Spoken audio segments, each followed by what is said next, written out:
to my window. Many Hello sights traders, to Gary see. Wagner here, approximately 11:45 in Honolulu, Hawaii. It is Tuesday, the 28th day of June, and this is the Daily Report. We have gold trading higher this morning, coming back after being down for the last couple of days, up about $5. More importantly, closing above that psychological level currently at 1501.75. We are looking at a 360-minute candlestick chart. And there's a couple things that we want to note. First of all, when we look at a longer term bullish trend line here, and it's based upon these 3 points, at least in my eyes, there's no doubt that we did absolutely break through that trend line as this market came down. The other thing that we want to note in terms of on a bullish note is we can absolutely see support that came in as the market traded, and this is 1488 is that 23% retracement level right in here. Now this is a shorter retracement sequence. This retracement sequence is working with this low right in here, which is 1379 up to the record top here, and that is how we come up with this 23% retracement area. So you do have that push-pull. Fundamentally, of course, last week the announcement by the government of Greece that they would do what it takes to redefine how they were spending, in other words, get their fiscal house in order so they could restructure the debt, is going into a vote. Although, at the same time, there is rioting in the streets. So, the fundamental scenario is something we need to definitely pay close attention to. And what we are looking at is as follows. I talked about yesterday the potential that we would be in a more sustained correction, the 3 peaks and a doomed house. As we look at the technical information, we are at a critical point. And what I mean by that is that when we look at this information, it's going to be a series of sequences that gives us confirmation as to really where we are in this overall big trend. And let me show you what I mean. We are looking at our daily chart, and there is a basic difference when you're in an impulse phase as opposed to a corrective phase. And the difference is this. Typically, when you have, for example, let's take wave 3. When you've got a wave like this, you're typically going to get a subcount within that, which is going to be really your intermediate count. And when you look at your intermediate count, typically what you get is a 1, 2, 3, 4, and a 5 count. That would complete your wave 3.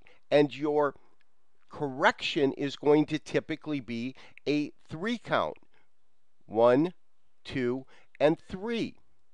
And that is the normal pattern making up your 8 waves within that cycle itself, within this particular cycle. However, when you go into a corrective phase, there is a difference, and the difference is this. What you get is on the way down, you'll get your 5 count. So you'll get something like on your A wave, you'll get an A, 1, 2, 3, 4, and 5. Your B wave would then only be a 3. 1, 2, 3.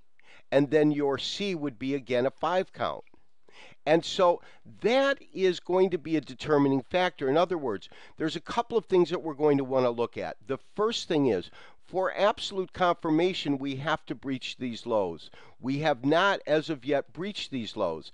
And these lows would have to be breached if we're going into a full-blown what we'll call corrective phase. The second thing is that assuming that this A wave here, that we are in an A wave right now, this is 1, it appears as though we're getting our bounce right now, so we're going to get 2. It's got to have a lower high than this last wave, obviously, and then 3 has got to make a lower low, and it needs to conclude below this wave 4 right in here.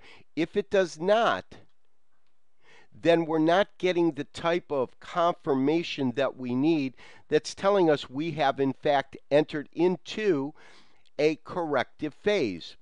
Now, in terms of the marketplace that we looked at yesterday when we looked at the doomed house, this is a scenario I simply want to bring to your attention. I'm looking for a standard ABC correction, but nothing in the gold market has been standard. And we have to look at this market in a clear and unbiased way, and we have to also be quite aware of the fundamental information as it comes into the marketplace itself. You know that I'm absolutely a bull. And I also believe that we're still within a super bull cycle. But during super bull cycles, we have corrections. It's simply put, how deep are these corrections? Where are they going to take us? When we take a look at this last fifth wave 2RC, and this is what I call our January correction, when we take a look at this 5 down to RC, that was a 3-month process, but more importantly than that, in terms of the range that it hit, if we simply take this and carry it over, as you can see, that takes us the potential here of bringing us down around 1420. That would be obviously a very significant correction within the marketplace, but is absolutely quite feasible, and not only feasible, but feasible in terms of still having incredible bullish sentiment, but believing that this market is running through a normal cycle. This has been Gary Wagner, wishing you as always good trading, and we'll talk to you tomorrow for another daily update and review. Bye-bye. Many sights to see, and when I look in my window, so many different people to be, that it's strange, so strange.